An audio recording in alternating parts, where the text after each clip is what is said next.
will not go back. We will not go back. We will not go back.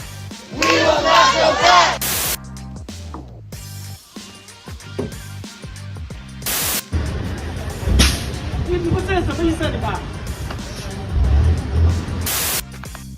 Protesters over the weekend assembled outside the homes of Supreme Court justices. China's COVID policy is insane. Elon Musk got threatened by the Russians, and pro-life offices in Wisconsin got firebombed. Holy cow.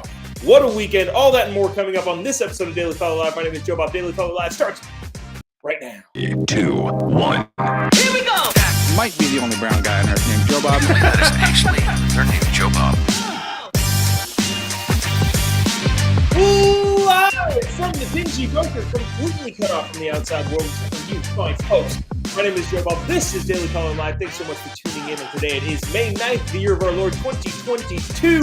New you in 22. Get that started or it's not going to be happening for you. A lot of interesting stuff happened over the weekend. Joe Biden went to Ukraine, or the border of Ukraine. Not really sure where she was, but met with Zelensky's wife and kids. Elon Musk got threatened by the Ruskies for helping out the Ukrainians with his Starlink thing. Not at all related to Twitter, I don't think. But this, I think, was the most important thing that happened over the weekend that is a signaling of where we are at in our society. Obviously, last week, Roe versus Wade, a draft of the opinion for the Dobbs case got leaked, written by Justice Alito. Supposedly, the Supreme Court is going to overturn Roe versus Wade, and the lefties around the country are not happy about it. And in typical lefty fashion, it would seem that they resorted to some harsh tactics, some being protesting outside of some of the Supreme Court justices' house. On Saturday night, pro-choice activists protested outside the homes of conservative Supreme Court justices Brett Kavanaugh and John Roberts, days after the unprecedented leak of a draft opinion that revealed the country's highest court plans to overturn Roe versus Wade. About 100 demonstrators hoisting signs and chanting pro-choice slogans marched from Justice Brett Kavanaugh's house in Maryland to Chief Justice House John Roberts' home nearby. Bloomberg reported. After returning to Kavanaugh's house, police instructed the group of protesters to disperse, according to Bloomberg again. I'm going to play some clips from the protests outside of the SCOTUS homes. This is not good. This is not good to where we are in society. We'll discuss afterward. What do you think about this in the comment section? Let me know.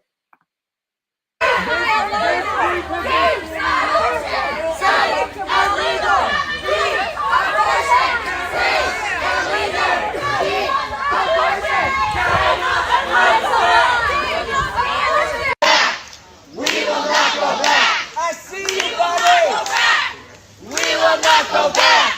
We will not go back. We will not go back. We will not go back.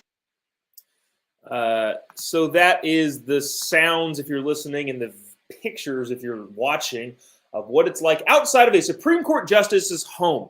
This is not a place we want to be in society, where people who are otherwise private citizens, obviously chiefs or the SCOTUS Supreme Court justices aren't private citizens, but you want to be able to let them live their private lives and make the decisions that they're going to make without the fear of being harassed. Because if you go down that road, things don't end pretty. And I will mention that if, in fact, one side provokes, the other side tends to own more weapons. Leave that there what it is. I'm not promoting any sort of violence by anyone. How about just leave people alone in their homes? This is time for civility over man, protester organizer Lacey Wood Hawley said to Bloomberg. Being polite doesn't get you anywhere. She said, the time for civility is over, man. Video posted, people chanting, my body, my choice, all of that sort of stuff. Again, happening outside of Supreme Court justices' homes. And this is not just happening in Washington, D.C. There's a bunch of protests taking place all over the place, and some of them as you would have guessed, because a lot of these super lefty protests turned violent elsewhere. In Wisconsin, a pro-life office was firebombed by Molotov cocktails and then broken into and would appear to be ransacked. Now, there are different instances where different sides choose to commit violence. That is not a new thing in the world of protesting throughout the dawn of time. But more recently, probably starting with the BLM riots in the middle of 2020, I think that's when the country started to get this idea of, oh, wait, is this okay? Can we just do this? Now, obviously, there was the riot at the Capitol that is terrible from people who I probably would agree with more politically, and that was awful then. Having said that, I think those situations only come from when you have riots going on in the streets across America and nobody's doing anything about it. Remember when that group took an entire couple city blocks in Seattle, the Chaz groups? This is a bigger look at what society is doing now, and it doesn't seem like it's going to be ending well. If you haven't already, click the little like button, the little share button. Would appreciate you doing that. It helps us continue to do what we're doing here over at the Daily Caller live show. I want to play this clip, just short 10-second clip if you're watching this. If you're not watching, sorry, it's some dead air silence. But this is what happened to a Wisconsin pro-life office over the weekend.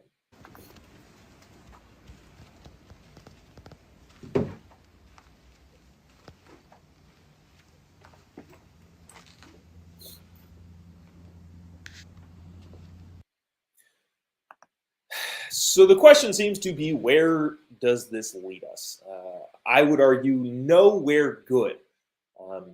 Protesting outside of the homes of Supreme Court justices, trying to intimidate them into changing their mind on an issue that isn't even settled yet, or violently attacking offices of people who disagree with you. Not a good place to be in society. The group's president said the blaze and threatening graffiti was a local manifestation of anger over the possibility of Roe versus Wade. This is the Wisconsin, reading an article about the Wisconsin attack. There was spray paint painted on the outside that I stupidly forgot to put in this, but it said something along the lines of, if abortions aren't safe, you won't be either. Ugh. No one was injured. Officials are still working to determine how much damage was caused by the fire. It wasn't immediately clear who vandalized the building, but the message, oh, here it is. If abortions aren't safe, then you aren't either. Spray painted on the building. So there's that. That's where we are right now. And I hate to say, but at least this, but I'm going to say at least this. China COVID policies have gone nuts. Now, they've been going nuts for a couple months, but more and more video is coming out of the police and what they're doing to detain people who test positive for COVID or were around somebody that might possibly have COVID. We've got a bunch of clips that I'm going to play for you and we're going to discuss right after this. Watch these from Chinese streets and then also Chinese prison camps. This is unbelievable that this is happening right now in the 21st century, 2022. Check this out. We'll discuss on the other side. 你不这什么意思啊？你爸？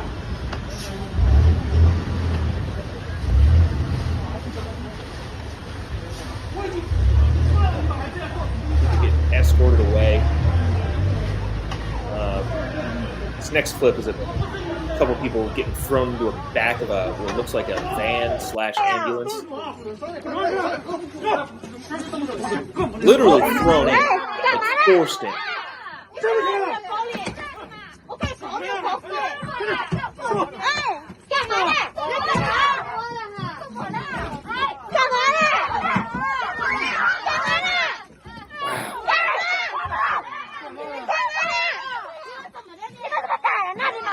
This is unbelievable footage.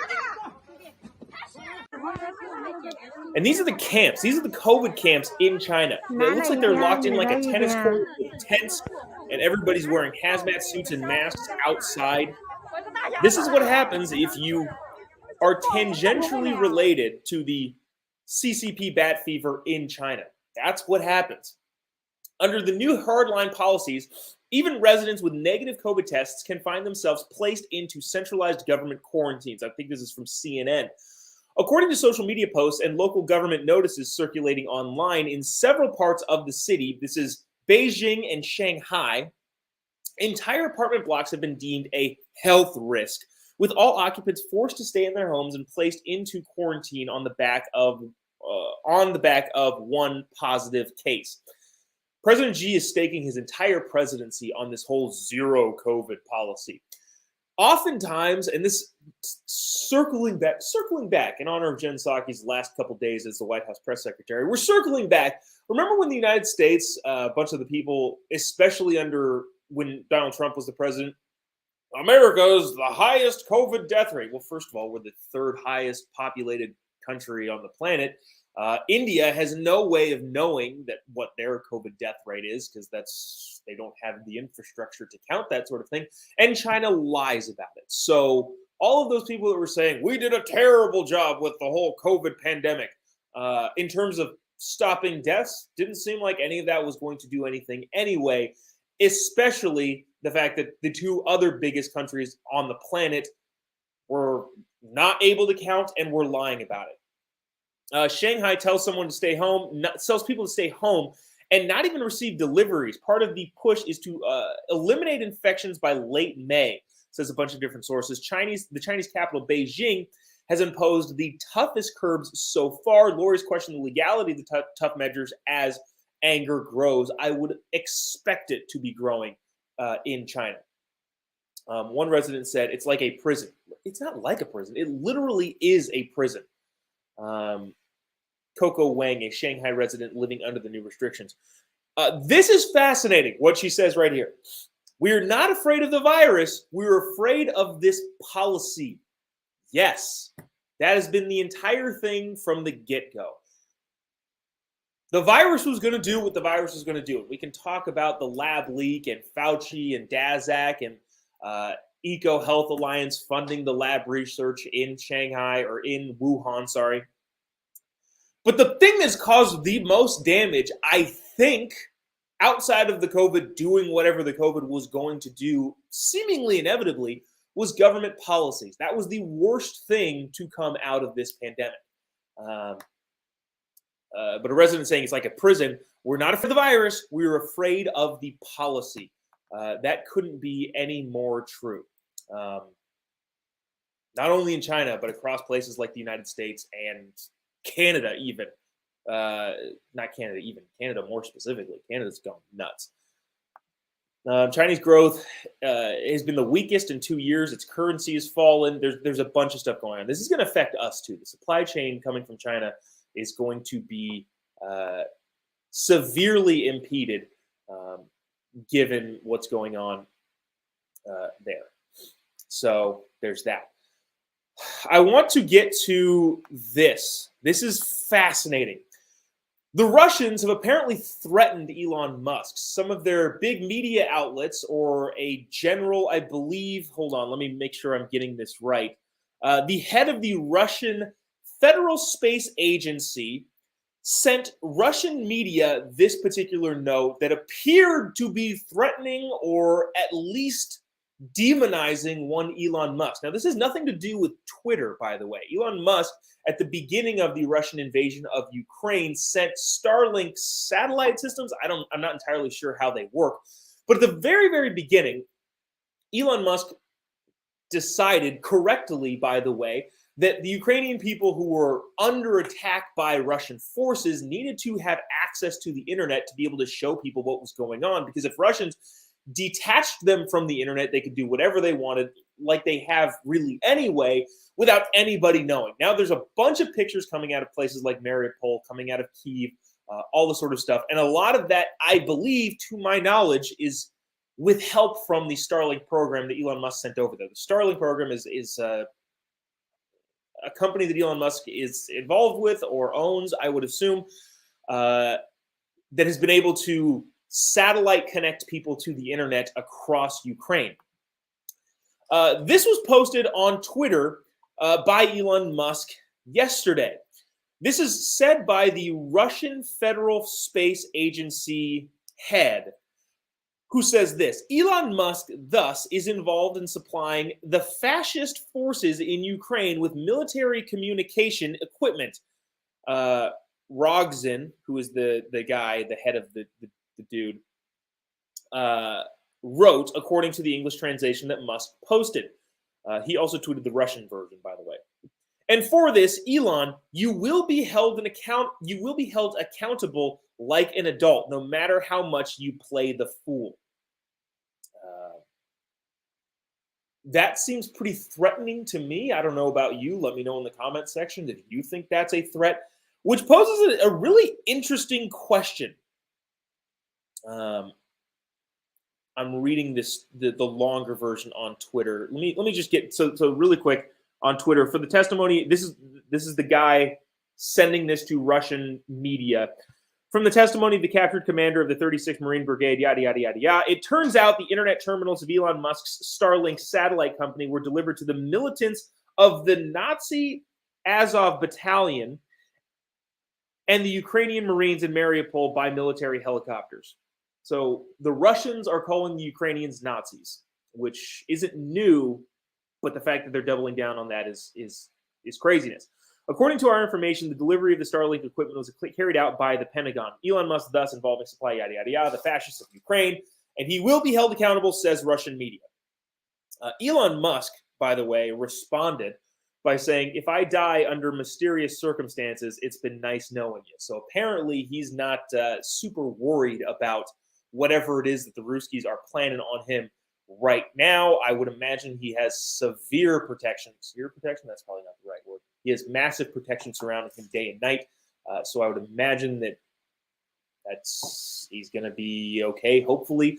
But if they were to get to him, this is not, Vladimir Putin has reached out and pushed some doctors out of windows, gave him a belly full of polonium, whatever it is that he does or how he gets rid of dissidents.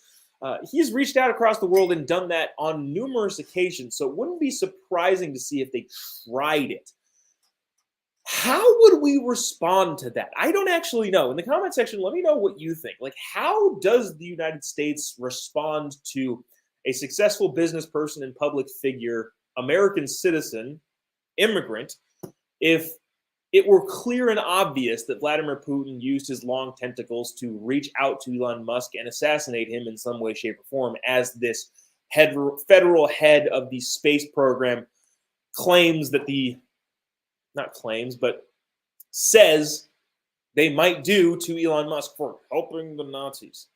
I don't actually know. I don't know. What do we do? You let me know in the comment section because I genuinely am curious. Chad says, well, if Democrats are in office, they won't help Elon. I'm reading some of these comments. Interesting. Yeah. It doesn't, I don't know. I actually don't know what the United States does. It would be terrible and awful. And from there, it would seem like craziness. Joe Biden went to Kyiv over the weekend. Actually, shoot, I keep saying Kyiv. I don't actually know. It looks like she was at the border of Ukraine and met with Zelensky's wife and kids and talked.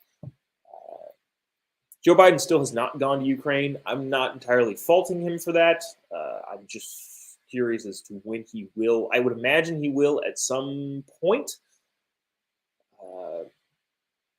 There's been times where it seems like, the commander-in-chief of the United States military and the leader of the free world should probably not go into a war zone. Probably not the most safe thing to do. But at the same time, now the leaders of Great Britain, France, Spain, I think, a bunch of the other, Israel, a bunch of the other world leaders have gone. So at what point does our president go? I'm not entirely sure. That's going to do it for us today. The White House is having a press briefing later on today that we'll bring to you. I'm not sure if it's going to be Jen Psaki doing it or it's going to be the new gal, Katrina Jean something. I'm not entirely familiar with her name as of yet, but I'm sure we will be very soon. Also, President Biden and Kamala Harris are giving a press conference later today. I forget what it's about. I think, hold on, let me pull it up really quick. Biden and Harris deliver remarks on affordable connectivity programs. So the lowering the high cost of high-speed internet for millions of Americans, which the private sector is more than capable and able to do and will do if there is a profitable need for it. If the government does it, it'll generally be bad, but they'll be talking about that later. I would imagine that Joe Biden would be asked a couple different questions about the protests outside of the SCOTUS homes. He either will not answer at all or say, and we'll get to that tomorrow with whoever comes out of that. So appreciate you sticking around with us, joining us today on this Monday. Have a great week. We'll see you tomorrow. If you haven't already, give me a follow on any of your social media accounts. Just type in JOBOB to pretty much anywhere. You'll be able to find me.